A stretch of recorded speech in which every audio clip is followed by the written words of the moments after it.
के मुख से प्रकट हुआ था वेद।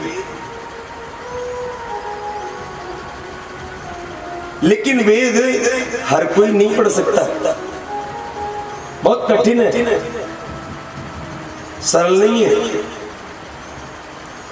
और कहते हैं वेदों के बाद में सबसे प्राचीनतम ग्रंथ यदि कोई है तो वो है वाल्मीकि रामायण। बोलो जय श्री कृष्ण। वाल्मीकि रामायण को आर्ष ग्रंथ भी कहा जाता है। और यहाँ जितने लोग विद्यमान हैं, मुझे ये बात कहने में संकोच नहीं होगा कि सबने तुलसीकृत रामायण तो प्रायः सुनी होगी, पर शायद बहुत कम लोग वाल्मीकि रामायण का श्रवण किए हों। बोलो जय श्री कृष्ण। क्योंकि वाल्मीकि रामायण भी संस्कृत में है।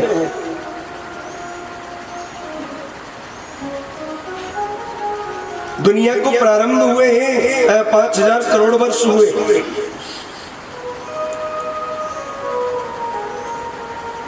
और पंचांग की स्थिति से हम यदि लगाएं तो उससे ज्यादा ही होते जा रहे हैं। पर वेदों का प्राचीनतम ग्रंथ सबसे पहले वाल्मीकि रामायण ही है। और उसके बाद तो फिर व्यास जी ने सप्त पुराण लिखे, महाभारत आदि की रचना करी। और जब सब कुछ कर दिए फिर भी मन संतोष नहीं है। मन में एक ही चिंता है, मैं कुछ करूं, लेकिन क्या करूं ये मालूम नहीं है। और अंत तो गतुआ श्रीमद् भागवत जी को लिखा। जितना हमारा बच्चा या हम यीशु मसीह के बारे में जानते हैं, उतना हम रामकृष्ण के बारे में नहीं जानते।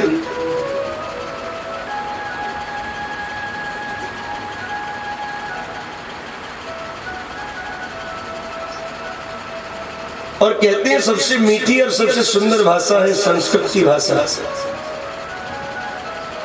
और देखो एक और आश्चर्य होगा आपको सुनकर, संस्कृत को चाहे आप उल्टा बोलो चाहे सीधा बोलो, अर्थ उसका एकदम वही होता है।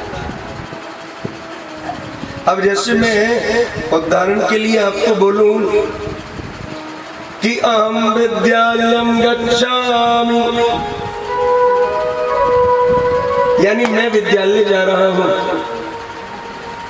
अब या तो मैं विद्यालय जा रहा हूं, इसके लिए अहम विद्यालयम गच्छामि कहिए, और चाहे गच्छामि विद्यालयम अहम कहिए, बात तो वही है।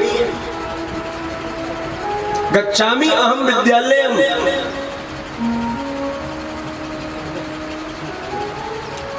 संस्कृत भाषा का संतों ने बड़ा जोर दिया है। संस्कृत भाषा में ज्यादा से ज्यादा हमें बोलने का प्रयास करना चाहिए। देववाणी है संस्कृत। और आपने सुना होगा, अब देखो ये जो ब्राह्मण यहाँ इतने बैठे हैं, आप आश्चर्य में देख रहे होंगे, पता नहीं क्या कर रहे हैं। ये सबसे प्रथम जो आचार्य जी विराजे हैं, ये भागवत का संस्कृत में मूल पाठ कर रहे हैं। क्योंकि पितरों को देवताओं को संस्कृत भाषा ही समझ में आती है और वही उनको मीठी लगती है। संस्कृत का एक श्लोक सुनाओ और हिंदी की पूरी किताब सुनाओ, फल बराबर मिलेगा। बोलो जय श्री कृष्ण।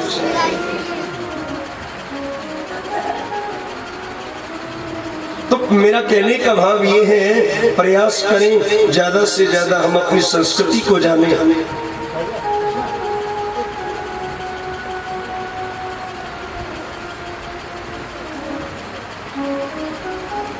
और चूंकि हमारे देश पर पहले से ही मुगलों ने राज्य किया, और राज्य करते करते इसको लूट करके इसका सर्वनाश कर दिया।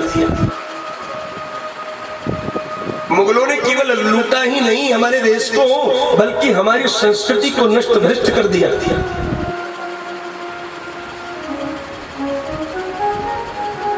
750-800 वर्ष मुगलों ने शासन किया। हमारे मंदिरों को तोड़ करके मलबे के ऊपर अपने ढांचे खड़े कर दिए।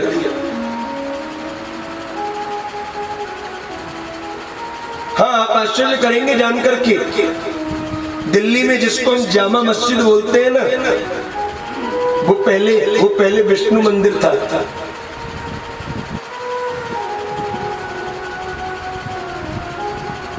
और जिसको हम ताजमहल बोलते हैं, वो तेजेश्वर महादेव का वहां मंदिर था। और अब आज भी खोद करके देखिए, वही निकलेगा। आज भी वहां तेजेश्वर महादेव का मंदिर विराजमान है। बड़े सुंदर वहां महादेव भोलेनाथ विराजमान है। तो मेरा कहने का भाव, मुगलों ने शासन तो किया ही, हमारी संस्कृति को चौपट कर दिया। अब हुआ क्या महाराज, ये गए ही थे कि तब तक अंग्रेज आ गए। अब 250 वर्षों में जो कुछ बचा था, अंततोगत तो अब चौपट करके चले गए।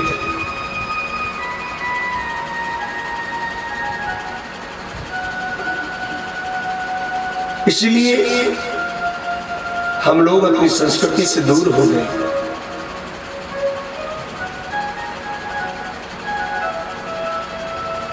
इसलिए तो गोस्वामी जी ने बड़ी सुंदर और सरल और बिल्कुल ग्राम्य भाषा में रामायण का निरूपण किया। कलि कुटिल जीव निस्तार पुनि वाल्मीकि तुलसी भयो। कहते हैं कलि के कुटिल जीवों का निस्तारण करने के लिए वाल्मीकि जी ही तुलसी बनकर के आए, क्योंकि संस्कृत हर कोई